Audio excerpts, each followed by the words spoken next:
சுந்தருக்கு ஒரு வித்தியாசமான பழக்கம் இருந்தது. அவர் ஒருவரை நேருக்கு நேர் சந்தித்தால் அவர் புன்னகைத்து, "அண்ணா, நீங்கள்தான் எங்கள் ஊருக்கு பெருமை" என்பது போன்ற இனிமையான வார்த்தைகளால் அவர்களை பாராட்டுவார். ஆனால் அந்த நபர் சென்றவுடன் சுந்தர் மற்றவர்களிடம் அவரை பற்றி அவனை நம்பவே கூடாது.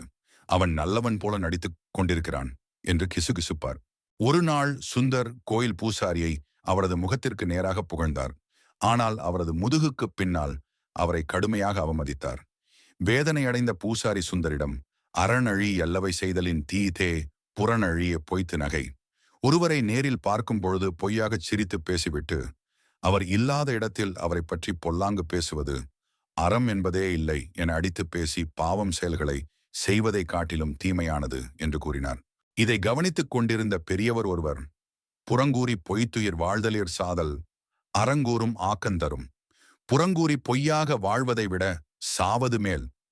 உண்மையானவன் தான் இறுதியில் மரியாதை பெறுவான்" என்றார் சுந்தரிடம். இதை கேட்டு மனம் உடைந்த சுந்தர் தன் தவறை உணரத் தொடங்கினார். மெல்ல மெல்ல மற்றவர்களை பற்றி தவறாக பேசுவதை நிறுத்தினார்.